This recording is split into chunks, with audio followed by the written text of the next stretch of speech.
It's a cold November night in Mayfair, London's playground for the ultra-rich. A black Rolls-Royce pulls up outside Annabelle's, the most exclusive private club in the world. Out steps a man in a 40,000-pound Brioni suit, smiling for the paparazzi.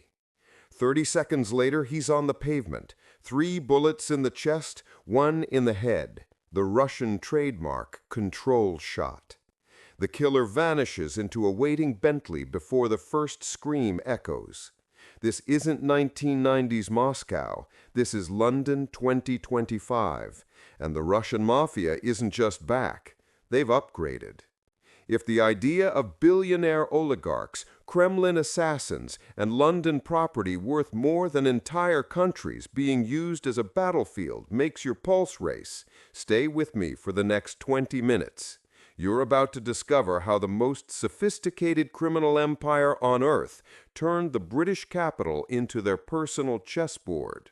Smash that like button if you're ready for the truth they don't want you to know. Subscribe and hit the bell, because the shadows are getting longer. They call themselves the Bratva, the Brotherhood. But in 2025, this isn't the tracksuit-wearing thugs of the old days. These are the Izmailovskaya 2.0, the Solntsevskaya Global, and the darkest of all, the Tambovsko-Malishev Network. Men who learned crime and the chaos of the Soviet collapse and perfected it in Putin's Russia. Their leaders don't live in Moscow anymore. They live in Knightsbridge, Belgravia, Hampstead. They send their kids to Harrow and Eton. They own half the new skyscrapers you see on the Thames. And when someone crosses them, they don't send a drunk enforcer with a Tokarev. They send ghosts. The king of this new empire is a man almost no one has ever photographed. They call him Roman Tsar. Real name, classified. Age, somewhere between 55 and immortal. He arrived in London in 1999 with 1 suitcase and a letter of introduction from a Kremlin deputy. Today, Forbes won't even try to guess his wealth. Scotland Yard believes he personally controls more than £40 billion in London property alone, laundered through Scottish limited partnerships, Cypriot shells, and luxury flats that sit empty while nurses can't afford rent. But Roman doesn't rule alone. There's the banker, a former KGB economist turned money laundering genius who allegedly designed the entire Londongrad system. There's the priest, an Orthodox church figure who blesses assassinations and moves billions through church donations. And then there's the new generation, the Siloviki kids, sons of Putin's inner circle who grew up with diplomatic passports and zero fear of British law. The war began quietly in 2022 when Putin needed his money safe from sanctions. Billions started flowing west again, hidden in gold, diamonds, cryptocurrency. London, always the world's washing machine for dirty cash, opened its doors. The golden visa scheme might be dead, but the money found new pipes. Student visas, fake tech companies, even English football clubs. By 2024, Russian-linked entities owned more prime London property than the Crown Estate itself. Then came the betrayals. First blood was drawn in March 2024. A former FSB colonel living under MI6 protection in Surrey found his morning espresso tasted strange. Cyanide, old school. Message received. Then the accident started. A Chechen businessman falls from his penthouse in St. Pancras, ruled suicide despite landing face up with his hands tied. A Georgian oligarch's car explodes on Bishop's Avenue, Billionaires Row, killing his driver but leaving a note in Russian. This was a warning.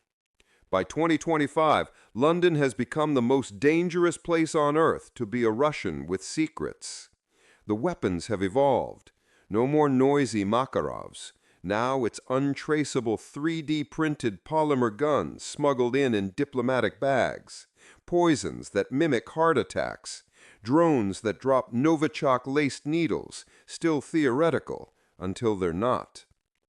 The killers themselves? Often illegals, deep-cover agents who spent years building legends as art dealers, property developers, even Premier League physiotherapists. The National Crime Agency knows everything and can prove nothing. Why? Because every time they get close, the suspect applies for asylum, claiming persecution by Putin, and the Home Office, terrified of another Litvinenko scandal, grants it. The same government that sanctioned oligarchs in 2022 now protects their assassins in 2025. The irony would be delicious if people weren't dying. But something shifted in early 2025. The old rules broke. Roman's nephew, a 29-year-old playboy with a £200 million superyacht, disappeared from Harrods' jewelry department in daylight. CCTV shows him entering the Rolex room. He never exits. 3 weeks later, his finger arrives in a gift box at Roman's Belgravia mansion, wearing the £1.2 million watch he'd been shopping for. This wasn't London rules anymore. This was war. The retaliation was biblical. In June 2025, a rival Vor's entire security team, 6 ex-Spetsnaz, gunned down outside the Nobu Hotel in Shoreditch. The shooters used suppressed weapons and vanished on electric scooters through bike lanes the police can't patrol. Days later, a Mayfair hedge fund that had been helping freeze Russian assets burns to the ground. Arson, professionally done, with the fire alarms mysteriously disabled. London's Russian community lives in terror. The ones who can flee to Dubai or Istanbul. The ones who can't hire Israeli security, South African close protection, anyone but British, because everyone knows the Metropolitan Police's Oligarch Task Force has been gutted by budget cuts. The British government issues statements. We are monitoring the situation. Russian organized crime remains a priority. Meanwhile, the killings continue. A journalist investigating London property ownership receives a funeral wreath at her office. The card reads, in perfect English, "Stop digging, or we'll plant you next." This is what empire looks like when it no longer hides. The Russian Mafia didn't come to London to become British. They came to make London Russian. And the scariest part? They're winning. The police admit privately they can't touch the top tier. The banks still take the money if it's cleaned properly. The lawyers, some of the best in the world, work for both sides. Even the famous unexplained wealth orders have been used exactly twice, both times overturned by judges who went to school with the defendant's children.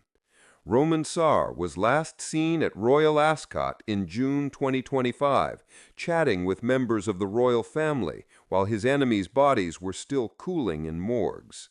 He looked, as always, perfectly at home.